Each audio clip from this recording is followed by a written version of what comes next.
Hello, this is Sean Johnson here, just giving you the petition format for our petitions here for the Save the Daylight ballot initiative. So our petition is 9 pages long, okay, 9 total pages, which includes the first page, instructional page, a few pages here of the actual ballot proposal itself, and then an affidavit at the end. So that's a total of 9 pages. Each person has one pack. Each of these petitions has a specific little serial number right here. They call it section number, and one person can have one section number. So if I send you a document with a specific section number on it, you may not print 2 copies of that. So if you want 2 of these petitions, then I need to send you 2 documents.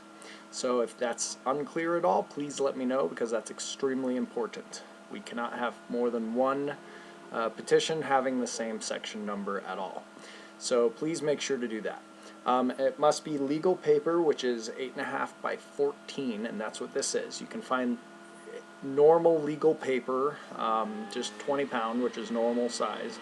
Anywhere at any retailer that sells paper usually has that. So Kinko's, FedEx, Staples, places like that, Office Max. So make sure that all 9 of these are printed on that paper, and then on the back you're actually going to add a piece of cardstock to the very back of the petition here as well. The cardstock is a heavier paper, and basically I'm going to recommend from 60 to 70 pounds. We're going to put up a we'll say right here, a link right now at a place that we found that you can get it online with a 2-day shipping. So I'm going to recommend that. So we only need 1 piece of cardstock on the back that acts as a backing so that it's a little bit more solid for the petition, making it easier to sign. No one seems to carry that offline, so you have to use some sort of online to purchase that. You can also have it be cut down, but that's a little more of a hassle. If you don't want to have to deal with that, if you live in the Denver area or the Colorado Springs area, I could print them for you, or I have someone down in Colorado Springs that can print them for you, and then you can actually pick it up, or we can organize where to meet, or we can drop it off if you're doing it soon here. If you live outside of those areas, we can end up shipping it to you if there's no way that you can order this or anything like that. So please don't make that a reason that you don't end up helping us, because we need all the help that we can get. So we can end up doing this part for you, and so all you have to do is go collect the signatures. We can even include the postage if you can't afford to do that, or you can pay for the postage and then basically save your receipts, send us your receipt with it, and then we will reimburse you for that. So that, like I said, don't make any of this seem too difficult.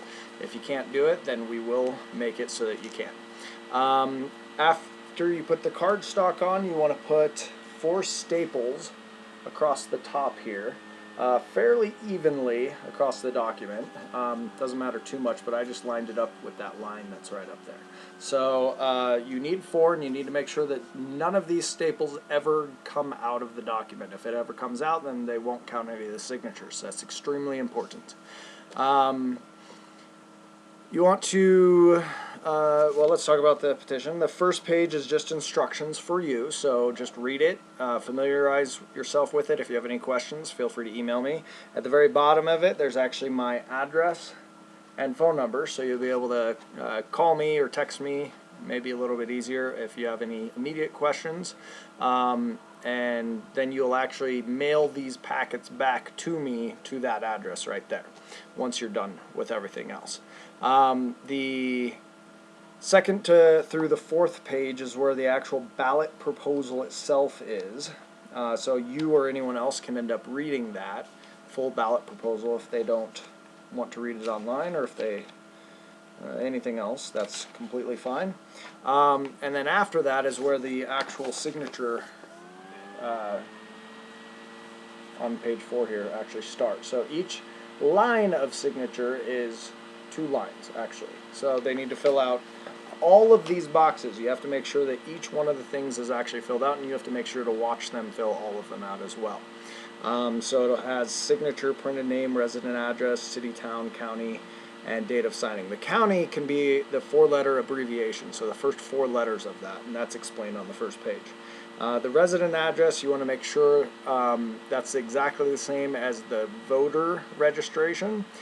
Can't be any different. Make sure it's updated as well online. The printed name has to be the same. Make sure they know what their middle initial, whether they use their middle initial or middle name, make sure they put it the same. If they're not sure of that information, we actually have that link on our home page. So if you go to our home page, right under the box that says signatures, there's a hyperlink to where they can actually check what their voter registration currently says right now, or they can sign up if they're not registered to vote, because we need only registered voters to sign this, and they must be, of course, 18 years or older. Let me get to my document here so I can scroll down, make sure I'm doing saying everything here that I need to. All right, there are. You want to make sure that each signature is legible. You want to make sure that the pen doesn't hit any of the actual lines of the box. So just make sure they write inside each box very neatly. Every box must be filled out. If there's a mistake, then you just cross out the entire first line, for example, or whatever line it is, and then just have them start over. That's the easiest way. Make sure that they only use blue or black ink. If there's one signature on here, that's fine. If that's all you can get is your own, then that's fine. Just basically notarize it and then send it back. We need all the signatures we can get. So in other words, it does not have to be complete in order to count. So any amount of signatures on here, on each of these packets that you get, is great. If you happen to get, if I send you 3 sections and you only actually end up using 2 of them or 1 of them, please let me know as soon as you know that you're done. That way I can redesignate those specific section numbers to someone else. So I think that's all the information on that. Make sure that on the very last page that you do not fill anything out. So on the 9th page, the affidavit, do not fill anything out at all until you're in front of a notary. So when you are completely done with all of your signatures, so we'll say you got a total of 10 of these packets and you got them all filled out completely.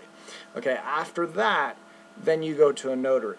I ask that you first see if you can ask your bank. Most banks actually give free notary services. If you can't find a free notary, then contact me. We have some notaries in specific areas that are willing to do it for free if you can't find one yourself. So if you can't find one and then you also can't afford to pay for it and there isn't a free one around, then once again, we can figure that out as well. We'll either give you money or you can save the receipt and send it to us and we'll reimburse you for that. So try and make it as easy as possible. So that is your quick instructions on what to do with the signatures.